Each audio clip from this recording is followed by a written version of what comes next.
साहस सरोकार।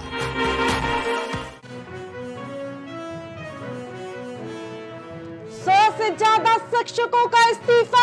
बहराइच में सबसे ज्यादा 78 शिक्षक, गोंडा में 19 शिक्षक का इस्तीफा। पूर्व मंत्री मोती सिंह का बड़ा बयान, मौजूदा हालात में नाराज, भ्रष्टाचार को लेकर निशाना साधा। अखिलेश यादव का केंद्र के फैसले पर तंज, संविधान की हत्या दिवस मनाने पर तंज के साथ सवाल की झड़ी लगाई।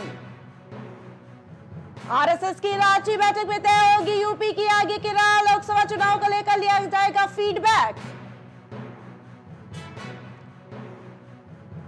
यूपी में बारिश के बाद उफान पर नदियां, गांव में बाढ़ जैसे हालात।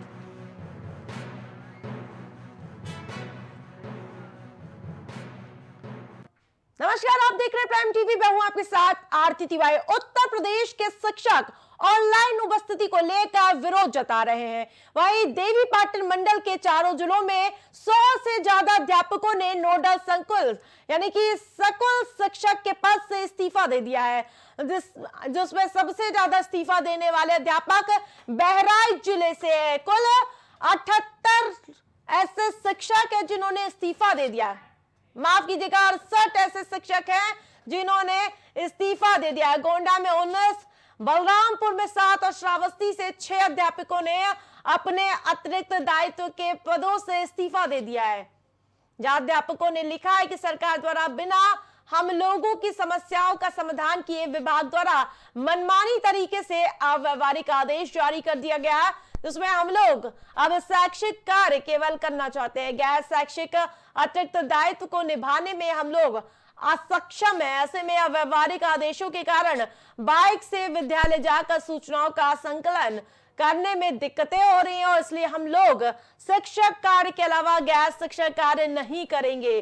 जब तक हम लोगों की समस्याओं का समाधान सरकार द्वारा नहीं किया जाता है और इस अव्यवहारिक आदेश को जब तक वापस नहीं लेते हैं, जब तक हम लोग अपने अतिरिक्त दायित्व का निर्वहन नहीं करेंगे।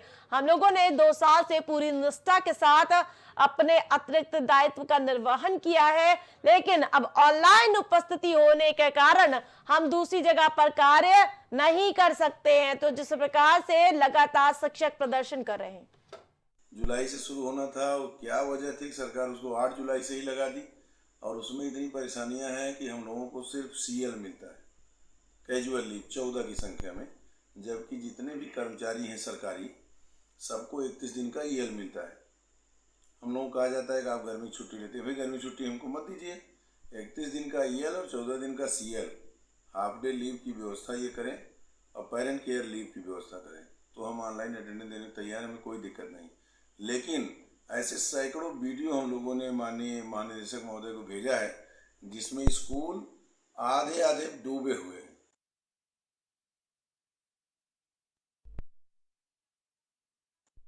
शिक्षकों का इस्तीफा सामने आया तो वहीं 100 से ज्यादा शिक्षकों ने इस्तीफा दे दिया। लगातार शिक्षक आंदोलित नजर आ रहे हैं। जिस प्रकार से सरकार ने डिजिटल हाजिरी को मंजूरी दे दी है, तो वहीं योगी सरकार का आदेश क्यों नहीं मान रहे हैं शिक्षक, इसको लेकर लगातार कई तरह के सवाल निशान उठते हुए नजर आ रहे हैं। और ऐसे में जब गैर शिक्षकों का कहना है कि जिसमें हम लोग अब शैक्षिक कार्य केवल करना चाहते हैं, गैर शैक्षिक अतिरिक्त दायित्व को निभाने में हम लोग असक्षम हैं।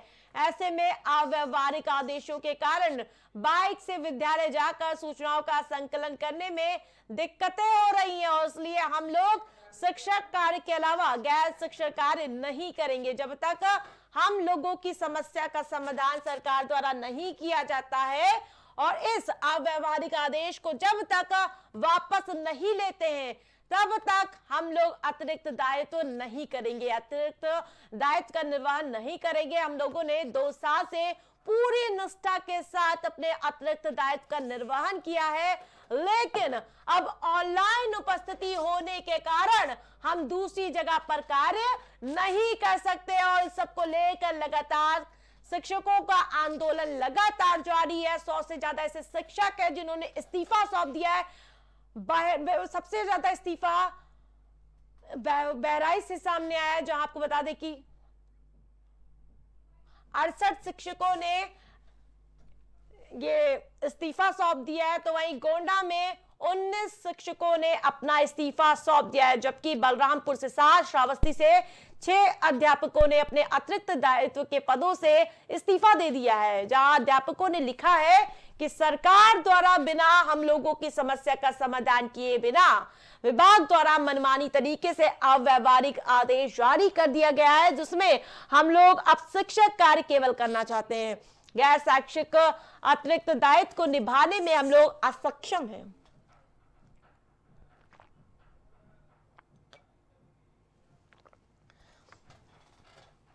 जिस प्रकार से सड़कों पर उतरकर अध्यापक प्रदर्शन करते हुए नजर आ रहे, अपनी मांगों को लेकर गैर हाजिरी लगा रहे हैं। इसके अलावा आपको बता दें कि डिजिटल हाजिरी को लेकर शिक्षक आंदोलित नजर आ रहे हैं।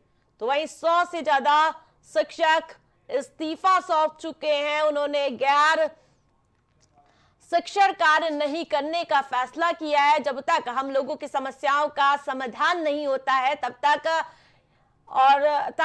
के लिए ये इस्तीफा सौंप दिया गया, और उस अव्यवहारिक आदेश को जब तक वापस नहीं लेते हैं तब तक हम लोग अतिरिक्त दायित्व का निर्वहन नहीं करेंगे।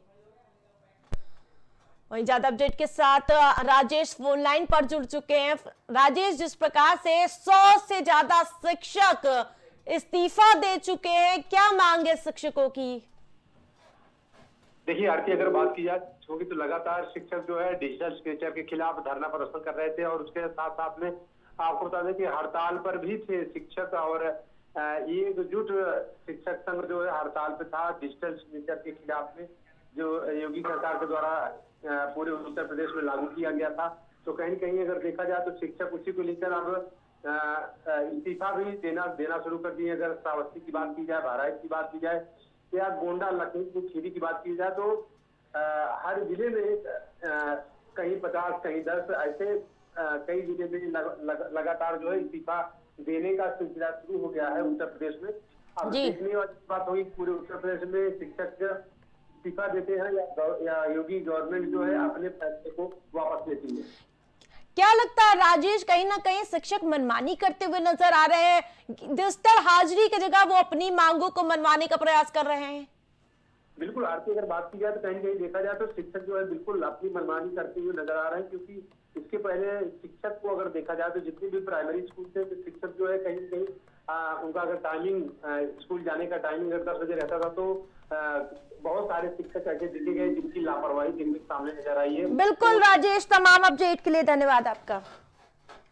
तो लगातार शिक्षक आंदोलित नजर आ रहे। इस बीच 100 से ज्यादा शिक्षकों ने अपना इस्तीफा सौंप दिया है। बहराइच में सबसे ज्यादा शिक्षकों ने इस्तीफा दिया। ज्यादा अपडेट के साथ संवाददाता बीपी यादव हमारे साथ जुड़ चुके हैं। बीपी यादव, लगातार प्राइम टीवी इस मुद्दे को उठाता हुआ नजर आ रहा है कि किस प्रकार से लगातार शिक्षक आंदोलित नजर आ रहे हैं। बीपी यादव जी, क्या वजह है कि योगी सरकार का आदेश क्यों नहीं मान रहे शिक्षक? शिक्षक इस समय दबाव की राजनीति कर रहे हैं। शिक्षक डिजिटल सिग्नेचर के विरोध में तो है ही, इसके साथ ही शिक्षक चाहते हैं कि जो सीएल मिलता है उनको 14 सीएल मिलता है, उसमें इंक्रीमेंट किया जाए और 14 और मिले। शिक्षक का कहना है कि जब हमारे घर शादी पड़ती है, हमारे घर कोई प्रोग्राम पड़ता है या कोई इमरजेंसी पड़ती है, तो भी हमें सिक लीव ही लेना पड़ता है। तो इस स्थिति में वो चाहते हैं कि ये मौका डिजिटल सिग्नेचर का है, लेकिन इस मौके को भुनाया जाए, और असली माजरा है कि उनको सीएल चाहिए। जी, जिस प्रकार से शिक्षक लगातार आंदोलित नजर आ रहे हैं, डिजिटल हाजिरी को लेकर आखिरकार क्यों आपत्ति जताई जा रही है लगातार? बिल्कुल आपत्ति की तो इसमें कोई बात ही नहीं होनी चाहिए आरती जी, क्योंकि जिस तरह से प्राइवेट स्कूलों को देखा जाए, प्राइवेट स्कूल 6:30 से क्लासेस लगनी शुरू हो जाती हैं, और दूर दराज से उसके भी टीचर आते हैं, वो भी 50 किलोमीटर 60 किलोमीटर का सफर करके आते हैं, वो लोग समय से पहुंच जाते हैं। ये सोच से परे है कि आखिरकार ये जो प्राइमरी के टीचर है वो क्यों इस डिजिटल सिग्नेचर का विरोध कर रहे हैं, जबकि उन्हें इसका स्वागत करना चाहिए, स्वागत योग्य है और इससे शिक्षा प्रणाली में कहीं न कहीं सुधार होगा और इससे आने वाले समय में बीपी शिक्षा यादव प्रणाली जी, और अभी सुदृढ़ तक मजबूत कितने होगी। शिक्षकों ने इस्तीफा सौंप दिया है? जी, अभी तक आधिकारिक तौर पे इसकी घोषणा नहीं हुई है। खाली बताया जा रहा है कि 100 के आसपास शिक्षकों ने इस्तीफा सौंपा है, लेकिन आधिकारिक इसकी घोषणा अभी तक नहीं हुई है। वहीं आपको बता दें कि यहाँ पर ग्राउंड में बेसिक शिक्षा विभाग के अधिकारी स्कूलों में जा रहे हैं, लगातार संपर्क कर रहे हैं, शिक्षकों को समझा रहे हैं कि किस तरह से ये आपके फायदेमंद है। तो वहीं शिक्षक इस बात 11 पे अड़े हुए जुलाई हैं कि से चलिए हम ये नई व्यवस्था लागू हो चुकी है। अभी कई जी। ऐसे जिले जहां से एक भी शिक्षकों ने डिजिटल अटेंडेंस ही नहीं किया है। क्या लगता है, बड़ी गाज गिर सकती है, बड़ी कार्रवाई देखने को मिल सकती है? बिल्कुल, कल ही उत्तर प्रदेश सरकार ने ये अपना स्पष्ट कर दिया था स्थिति की जो भी जिनकी 3 बैक टू बैक इस पीरियड में हाजिरी नहीं होगी डिजिटल, उन पर कार्रवाई की जाएगी, क्योंकि ये सरकारी अधिसूचना है और इसकी अवहेलना की कार्रवाई उन पर की जाएगी। जी, तमाम जी। अपडेट के लिए धन्यवाद आपका। तो लगातार शिक्षक आंदोलित नजर आ रहे हैं, तो वहीं गैर शिक्षक काम करने से साफ तौर पर इनकार कर चुके हैं शिक्षक।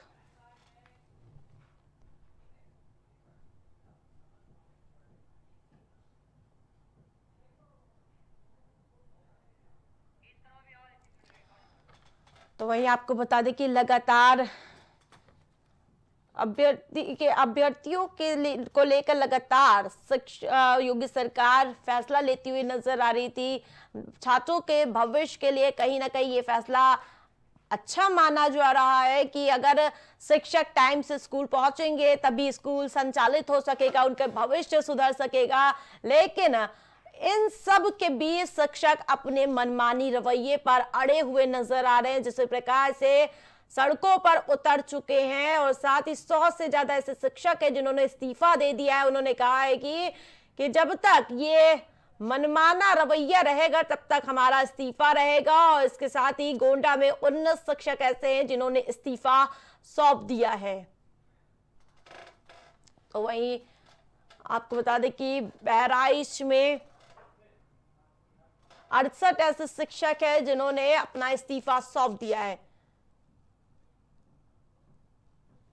तो वहीं लगातार इस मुद्दे पर सियासत भी गरमाती हुई नजर आ रही है। तो वहीं आपको बता दें कि सरकार ने इस फैसले को कहा है कि ये छात्रों के हित के लिए फैसला है।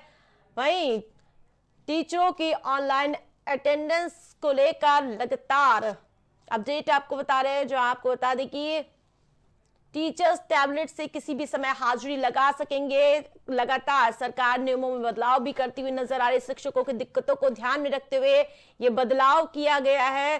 तो वहीं लेकिन अभी शिक्षक अपने मनमाने रवैये पर अड़े हुए नजर आ रहे हैं। जिस प्रकार से आंदोलित है ये शिक्षक, लगातार पहले समय में बदलाव किया गया और अब लगातार सुविधाएं दी जा रही है शिक्षकों को। अटेंडेंस अपलोड करने के लिए सुबह 8:30 बजे की रोक भी हटा दी गई है, जबकि टीचर्स टैबलेट से भी अपनी हाजिरी लगा सकते हैं। और टीचर की ऑनलाइन अटेंडेंस से जुड़ी बड़ी खबर सामने आ रही है, जहां प्राइम टीवी लगातार इस मुद्दे को उठाता हुआ नजर आ रहा था। तो वहीं अटेंडेंस अपलोड करने के लिए सुबह 8:30 बजे की टाइम रोक दी गई है। टीचर्स टैबलेट से किसी भी समय हाजिरी लगा सकेंगे। बड़ी अपडेट, प्राइम टीवी की खबर का बड़ा असर। शिक्षकों की दिक्कतों को ध्यान में रखते हुए योगी सरकार ने बड़ा फैसला लिया, जिस प्रकार से 100 से ज्यादा शिक्षकों ने इस्तीफा सौंप दिया था। उसके बाद अब ये बड़ी अपडेट आपको बता रहे हैं। प्राइम टीवी की खबर का बड़ा असर हुआ, जिस प्रकार से टीचर्स टैबलेट से किसी भी समय हाजिरी लगा सकेंगे। टीचरों की सहूलियत को मद्देनजर रखते हुए ये बड़ा फैसला लिया गया है। और अधिक जानकारी के साथ भूपेंद्र हमारे साथ जुड़ चुके हैं। भूपेंद्र, जिस प्रकार से प्राइम टीवी लगातार इस खबर को दिखाता हुआ नजर आ रहा था, तो वहीं बड़ा अपडेट मिल रहा है कि अब किसी भी समय आप टैबलेट से अपने अटेंडेंस को लगा सकते हैं। भूपेंद्र, देखिए, जिस तरीके से जी देखिए, जिस तरीके से प्राइम टीवी लगातार शिक्षकों का विरोध प्रदर्शन चल रहा है, वो खबर बार बार दिखाया जा रहा है। इसके चलते जो है जिस तरीके से सूबे के मुख्यमंत्री ने आदेश दे रहे क्या शिक्षकों की शिक्षक किसी भी टाइप अटेंडेंस लगा सकते हैं। वही अगर देखा जाए तो गोंडा में आज कई शिक्षकों ने इस्तीफा भी दिया है, जिसको लेकर बराबर धरना प्रदर्शन चालू हो रहा है। शिक्षक कुछ ऐसे भी विद्यालय हैं जिसमें शिक्षक पहुंचे भी नहीं है, जिसको लेकर अभी गोंडा में भी कुछ शिक्षकों ने जो है इसके लिए इस्तीफा भी दिया है। लेकिन अगर देखा जाए तो जिस तरीके से ऑनलाइन अटेंडेंस और हाजिरी जिस तरीके से लागू किया गया, वो कहीं ना कहीं एक अच्छा जो है मुहिम था, अच्छी चीज थी। क्योंकि अगर ऑनलाइन अटेंडेंस होती तो शिक्षक टाइम से बिल्कुल, और जो ननिहाल बच्चे स्कूल जाते उनके भविष्य के साथ खिलवाड़ ना होता जो अभी तक होता। भूपेंद्र, क्या लगता है अब शिक्षक मान जाएंगे? अब अपना मनमाना रवैया छोड़कर अब एक बार फिर से बच्चों के भविष्य के लिए काम करेंगे?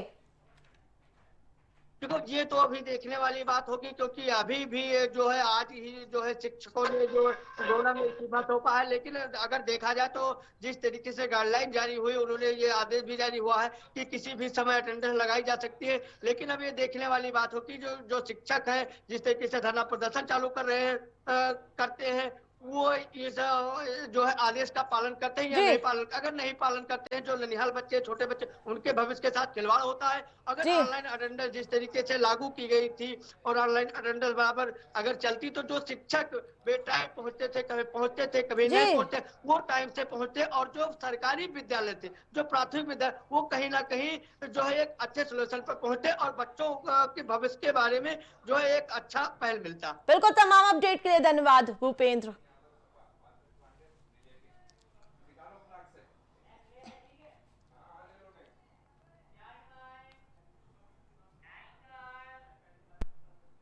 उत्तर प्रदेश में लोकसभा चुनाव के दौरान बीजेपी की हार के बाद से पार्टी की मुसीबत कम होने का नाम नहीं ले रही है। बीजेपी नेताओं के बयान हर दिन पार्टी के लिए नई चुनौती बनते जा रहे हैं। अब ताजा बयान वरिष्ठ नेता और पूर्व मंत्री राजेंद्र प्रताप सिंह के साथ ही बदलापुर विधानसभा क्षेत्र से विधायक रमेश चंद्र मिश्रा का है। दोनों के बयान के वीडियो लगातार वायरल हो रहे हैं और विरोधी को बीजेपी के खिलाफ बोलने का मौका दिया जा रहा है। कहने में संकोच भी नहीं। मेरे 42 वर्ष के राजनीतिक जीवन में तहसील और थाने का ऐसा भ्रष्टाचार न सोच सकते थे, न देख सकते थे, वो अकल्पनीय है। हम अपराध न करें, हम अपराधी हो गए। कोई हम हाथरस के बाबा हैं कि कह रहे हैं मेरे पैर की धूल ले लो और उसमें घटना हो जाए। हमें कहने में संकोच भी नहीं। मेरे 42 वर्ष के राजनीतिक जीवन में तहसील और थाने का ऐसा भ्रष्टाचार न सोच सकते थे, न देख सकते थे, वो अकल्पनीय है। हम अपराध न करें, हम अपराधी हो गए। कोई हम हाथरस के बाबा हैं कि कह रहे हैं मेरे पैर की धूल ले लो और उसमें घटना हो जाए। हमें कहने में संकोच भी नहीं। मेरे 42 वर्ष के राजनीतिक जीवन में तहसील और थाने का ऐसा भ्रष्टाचार न सोच सकते थे, न देख सकते थे, वो अकल्पनीय है। हम अपराध न करें, हम अपराधी हो गए। कोई हम हाथरस के बाबा हैं कि कह रहे हैं मेरे पैर की धूल ले लो और उसमें घटना हो जाए। कहने में संकोच भी नहीं। मेरे 42 वर्ष के राजनीतिक जीवन में तहसील और थाने का ऐसा भ्रष्टाचार न सोच सकते थे, न देख सकते थे, वो अकल्पनीय है। आप जा रहे हैं, मोटरसाइकिल पकड़ ले रहा है, घर में आपने एक बल्ब ज्यादा जला लिया, एक थाना हमने खोल दिया है, आपको लुटेरे की तरह हमें लूट ले रहा है, धमकी दे रहा है, 135 का मुकदमा लिखा रहा है। हम अपराध न करें, हम अपराधी हो गए। कोई हम हाथरस के बाबा हैं कि कह रहे हैं मेरे पैर की धूल ले लो और उसमें घटना हो जाए। इसलिए मित्रों, आपका अभिनंदन जवानी करने से नहीं काम चलने वाला है। कहने में संकोच भी नहीं। मेरे 42 वर्ष के राजनीतिक जीवन में तहसील और थाने का ऐसा भ्रष्टाचार न सोच सकते थे, न देख सकते थे, वो अकल्पनीय है। आप जा रहे हैं, मोटरसाइकिल पकड़ ले रहा है, घर में आपने एक बल्ब ज्यादा जला लिया, एक थाना हमने खोल दिया है, आंख में लुटेरे की तरह हमें लूट ले रहा है, धमकी दे रहा है, 135 का मुकदमा लिखा रहा है, हम अपराध न करें, हम अपराधी हो गए, कोई हम हाथरस के बाबा हैं कि वो कह रहे हैं मेरे पैर की धूल ले लो और उसमें घटना हो जाए। इसलिए मित्रों, आपका अभिनंदन जवानी करने से नहीं काम चलने वाला है। ऐसा कि मैं समझता हूं कि आज की डेट में जो स्थिति परिस्थिति है, जिस तरीके से पीडीए की बात चल रही है और जिस तरीके से समाजवादी पार्टी ने व्यापक भ्रामक स्थिति आम जनमानस में पैदा कर रखी है, उस हिसाब से अगर मैं देखूं तो भारतीय जनता पार्टी की आज की डेट में हमारी स्थिति अच्छी नहीं है। स्थिति अच्छी हो सकती है, उसके लिए मैं समझता हूं केंद्रीय नेतृत्व को बड़े निर्णय लेने पड़ेंगे। केंद्रीय नेतृत्व को जो है कहीं न कहीं उत्तर प्रदेश के चुनाव पे पूरी तरीके से फोकस करना पड़ेगा।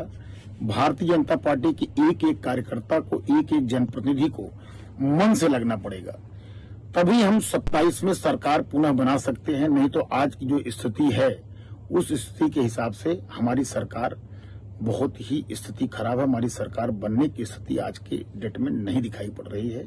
इसलिए मेरा केंद्रीय नेतृत्व से निवेदन है। सपा प्रवक्ता धर्मेंद्र सिंह हमारे साथ फोन लाइन पर जुड़ चुके हैं। धर्मेंद्र जी, जिस प्रकार से बड़ी मात लोकसभा चुनाव में मिली और इस बीच लगातार आंतरिक कलह खुलकर सामने आती हुई नजर आ रही है। जी जी जी जी देखिए, इस पर मुझे भारतीय जनता पार्टी की आंतरिक लड़ाई है, आंतरिक कलह सतह पर आ गई है और हार की बौखलाहट है। देखिए, ये तो तय है जनता के लिए कोई रिलीफ नहीं मिल रहा है, कोई काम नहीं, विकास के काम ठप है, जनता त्राही त्राही कर रही है और साथ साथ इनकी आंतरिक जो लड़ाई है, अंतर विरोध है, नेतृत्व का झगड़ा है, दिल्ली और प्रदेश में किस तरह झगड़ा है, पूरा प्रदेश देख रहा है, वही चीजें उसी का परिणाम है जी। और सबसे महत्वपूर्ण है जो सरकार जनता को रिलीफ देने में फेल हो गई है। महंगाई किस कदर बढ़ गई है, थानों से लेकर तहसीलों भ्रष्टाचार किस कदर बढ़ गया है जी। जिस प्रकार से इससे पहले संगीत सोम संजीव बालियान की आंतरिक कलह खुलकर सामने आ रही थी, क्या लगता है उपचुनाव में आपको फायदा मिल जाएगा? चुनाव और साथ साथ 27 के चुनाव अभी थोड़ा और नजदीक आने दीजिए। भारतीय जनता पार्टी में केवल बयान ही नहीं, बहुत तेज बिखराव होगा, तमाम लोग आपस में लड़ेंगे, पार्टी टूटेगी। तो अभी आने दीजिए, धीरे धीरे इनको एहसास हो गया, जनता का मिजाज पता चल गया कि जनता कितना गुस्से में भारतीय जनता पार्टी से। एक तरफ आंतरिक कलह तो देखने को मिल रही है, तो वहीं राहुल गांधी अखिलेश यादव का गठबंधन उपचुनाव में क्या करिश्मा दिखाने वाला है? देखिए, हम सारी अभी तो चुनाव में सारी सीटें जीतेंगे जी, और आगे जो भी चुनाव आएंगे, महत्वपूर्ण यह है कि भारतीय जनता पार्टी को सत्ता से हटाना है। जनता ने मन बना लिया है जी, और यही परिस्थितियां रहेगी तो बहुत बड़े अंतर से भारतीय जनता पार्टी हारेगी। अयोध्या में आपने जीत फतेह की है, तो उपचुनाव की 10 सीटों पर क्या कुछ साइकिल सर पर दौड़ती हुई नजर आएगी? बिल्कुल बिल्कुल साइकिल दौड़ती हुई नजर आएगी। और अयोध्या ही नहीं, तमाम आपने देखा किस तरह से जनता ने इनको बाहर का रास्ता दिखाया, अयोध्या भी उसमें शामिल है। अयोध्या ने तो आदर्श निर्णय दिया है जी, अयोध्या की महान जनता ने। उसने जो इनका धार्मिक और ये सब दुर्व्यवहार कराने का नैरेटिव रहता था, उसको खारिज करके एक नई लकीर खींच दी है जी। तमाम अपडेट के लिए धन्यवाद, बहुत बहुत थैंक यू। तो वहीं आपको बता दें कि अपनों की नाराजगी कहीं ना कहीं भारतीय जनता पार्टी को लोकसभा चुनाव में भारी चित्त देखने को मिली। जिस प्रकार से संगीत सोम संजीव बालियान की इससे पहले अनबन देखने को मिली थी, तो वही अब और नेता लगातार रूठते हुए नजर आ रहे हैं। लेकिन इसका सीधा असर 27 की चुनाव में ना पड़े, इसको लेकर डैमेज कंट्रोल करने का प्रयास लगातार भारतीय जनता पार्टी करती हुई नजर आ रही है। लेकिन जो आंतरिक कलह है वो खत्म होने का नाम नहीं ले रही है।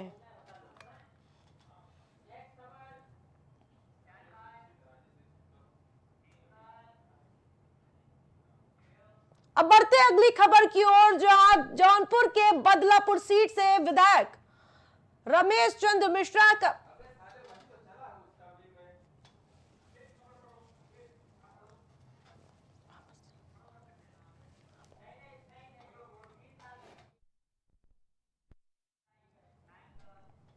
केंद्र की मोदी सरकार ने हर साल 25 जून को संविधान हत्या दिवस के रूप में मनाने का फैसला लिया है और सरकार ने इसके लिए नोटिफिकेशन भी जारी कर दिया है। वह 25 जून को संविधान हत्या दिवस के रूप में मनाने को लेकर विपक्ष नेता बीजेपी पर हमलावर नजर आ रहे हैं। इसे लेकर समाजवादी पार्टी के मुखिया और पूर्व सीएम अखिलेश यादव ने बीजेपी को 15 दिन गिनवा दिए हैं। बताया जा रहा है कि सपा मुखिया अखिलेश यादव ने एक्स पर पोस्ट कर बताया है कि बीजेपी बताए कि वो अपने काले दिनों के लिए कौन सी तारीख चुनेगी। बापू जनवरी को यानी कि बापू हत्या दिवस 30 जनवरी को और इसके अलावा लोकतंत्र हत्या दिवस के संयुक्त दिवस के रूप में मनाना चाहिए, क्योंकि इस दिन चंडीगढ़ में भाजपा ने मेयर चुनाव की धांधली की थी। आपको बता दें कि केंद्र सरकार की तरफ से जारी की गई अधिसूचना में लिखा गया है कि 25 जून 1975 को आपातकाल की घोषणा की गई थी। उस समय की सरकार ने सत्ता का घोर दुरुपयोग किया था और भारत के लोगों पर जातियां और अत्याचार किए थे। भारत के लोगों को देश के संविधान और भारत के मजबूत लोकतंत्र पर दृढ़ विश्वास करना है। तो वहीं आपको बता दें कि लगातार अखिलेश यादव सीधे तौर पर भारतीय जनता पार्टी पर एक के बाद एक प्रहार करते हुए नजर आए। जिस प्रकार से हाथरस का भी मामला उठाते हुए अखिलेश यादव नजर आए हैं। इसके अलावा कानपुर देहात में मां बेटी की हत्या दिवस कब मनाया जाए?